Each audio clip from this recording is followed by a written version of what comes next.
Hello everyone, আসসালামু আলাইকুম। Welcome back to Irin Parvin recipe. নিয়ে চলে আসলাম নতুন একটা রেসিপি। আজকে খুবই দরকারি একটা রেসিপি করে দেখাবো, চিলি অয়েল। আর আজকাল এটা কিন্তু অনেক রেসিপিতে প্রয়োজন পড়ে, মোমোস, নুডলস। তো বন্ধুরা, ঝাল প্রেমীরা কিন্তু চিলি অয়েলটা ভাতের সাথেও খেতে পারেন। তো বন্ধুরা, আশা করছি রেসিপিটা আপনাদের পছন্দ হবে। আর পছন্দ হলে লাইক, কমেন্ট, শেয়ার করে চ্যানেলটিকে সাপোর্ট করবেন, পাশেই থাকবেন। আপনাদের সাপোর্ট আমার চ্যানেলটিকে অনেক দূর এগিয়ে নিয়ে যেতে সাহায্য করবে। এইরকমই আরও নতুন নতুন রেসিপি দেখতে চাইলে আমার পেজটিকে সাবস্ক্রাইব, ফলো করে রেখে দিতে পারেন। তাহলে চলুন চিলি অয়েল কিভাবে বানাবো সেটা আপনাদের সাথে শেয়ার করি। চিলি অয়েল বানানোর জন্য এখানে লাগবে চিলি ফ্লেক্স। তো আমি এখানে এইরকম ছোট বাটির 2 বাটি চিলি ফ্লেক্স দিয়ে দিলাম। আর 2 বাটি মরিচের গুঁড়ো দিয়ে দিলাম। 1 টেবিল চামচ চিনি দিলাম। হাফ চামচ লবণ দিলাম। এটাকে একটু ভালো করে মিশিয়ে নিলাম এটার সাথে। এবার এখানে আমি হাফ বাটি সাদা তিল দিয়ে দিলাম। দিয়ে এটাকেও এটার সাথে খুব ভালোভাবে মিশিয়ে নিলাম। 1 চামচ সয়া সস দিয়ে দিলাম। দিয়ে এটাও মিশিয়ে নিলাম এটার সাথে খুব ভালো করে। আর এটা মিশিয়ে নিয়ে একটা সাইডে রেখে দিব। চুলায় আমি একটা প্যান বসিয়ে দিলাম। আর এখানে আমি এইরকম কাপের 2 কাপ তেল দিয়ে দিলাম। তেলটা আপনারা কম বেশি করে নিতে পারেন। একটা দারুচিনি দিয়ে দিলাম বড় টুকরো। একটা তেজপাতা মাঝখান থেকে ছিঁড়ে দিয়ে দিলাম। একটা স্টার অ্যানাইস দিয়ে দিলাম। আর এখানে আমি 1 টুকরো আদা ছোট ছোট করে চাকা চাকা করে কেটে নিয়েছি, সেটা দিয়ে দিলাম। চুলার আঁচ মিডিয়াম টু লো ফ্লেমে রেখে এগুলোকে একটু ভেজে নিব। এটার ফ্লেভারটা তেলের মধ্যে আসা পর্যন্ত এটাকে ভাজবো।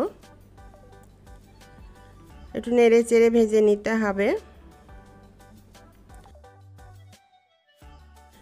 ভাজা হয়ে গেছে, এগুলোর কালার দেখেই বুঝতে পারছেন। আর তেলটাও অনেকটা ফ্লেভার চলে এসেছে। আমি এখন এগুলোকে উঠিয়ে নিলাম। আপনারা চাইলে এগুলো এটার মধ্যে রেখে দিতে পারেন। তারপরে এটা উঠিয়ে নিয়ে এখানে আমি একটা বড় সাইজের রসুন চপ করে নিয়েছিলাম, সেটা দিয়ে দিলাম। দিয়ে রসুনটাকেও এটার সাথে নেড়ে চেড়ে ভেজে নিব। তবে রসুনটা একদম লাল করে ভাজবো না, একটা সুন্দর একটা হালকা কালার চলে আসলেই হয়ে যাবে। তো দেখুন এরকম একটা সুন্দর কালার চলে এসেছে। এই সময়তেই কিন্তু আমি এই তেলটাকে নামিয়ে নিব। তো রেডি করে রাখা চিলি ফ্লেক্সের মিশ্রণের মধ্যে আমি এই তেলটাকে গরম গরম ঢেলে দিলাম। তো একসাথে সবগুলো ঢালবো না, একটু একটু করে ঢালবো। তারপর এটাকে খুব ভালোভাবে তেলের সাথে যে চিলি ফ্লেক্সের মিশ্রণটা ছিল সেটাকে নেড়ে চেড়ে এটার সাথে মিশিয়ে নিব। এটা খুব ভালোভাবে মিশিয়ে নিতে হবে।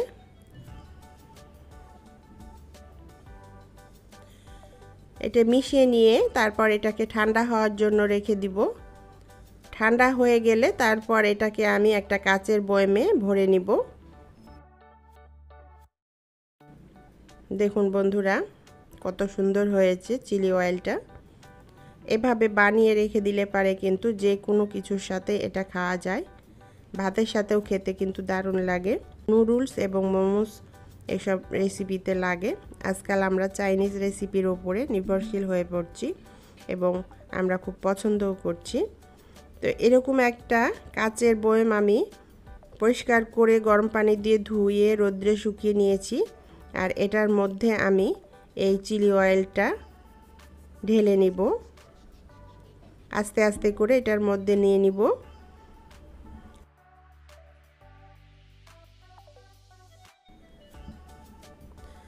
তো এটা বয়ামে নিয়ে নিয়েছি, আরও একটু রয়ে গেছে। এটা যে কোনো রেসিপির সাথে খেয়ে ফেলা হবে। আর এটাকে রেখে দিব, যে কোনো সময় চিলি অয়েল দরকার লাগলে এখান থেকে অল্প করে নিয়ে ব্যবহার করা হবে। প্রিয় বন্ধুরা, আপনারাও এভাবে চিলি অয়েল বানিয়ে রেখে দেন বয়ামে করে, যে কোনো সময় যে কোনো রেসিপির সাথে ব্যবহার করতে পারেন, খেতে পারেন। আশা করছি এই চিলি অয়েলের রেসিপিটা আপনাদের পছন্দ হবে। ভালো লাগলে আমার পেজে যেসব বন্ধুরা নতুন আছেন সেসব বন্ধুদের রিকোয়েস্ট করব, ইউটিউব থেকে দেখলে একটা সাবস্ক্রাইব করে দিবেন, ফেসবুক থেকে দেখলে একটা ফলো দিয়ে দিবেন। যেসব বন্ধুরা আগে থেকে সাবস্ক্রাইব ফলো দিয়ে রেখেছেন তাদেরকে অসংখ্য ধন্যবাদ এভাবে সাপোর্ট করার জন্য। আপনাদের সাপোর্ট আমার চ্যানেলটিকে অনেক দূর এগিয়ে নিয়ে যেতে সাহায্য করবে। কমেন্টস করে জানান রেসিপিটি আপনার কাছে কেমন লেগেছে। ভালো লাগলে বেশি বেশি করে শেয়ার করুন এবং লাইক দিতে ভুলবেন না। আজকের মতো এখানেই বিদায় নিচ্ছি, আবার দেখা হবে এরকমই কোনো নতুন রেসিপির সাথে। আল্লাহ হাফিজ।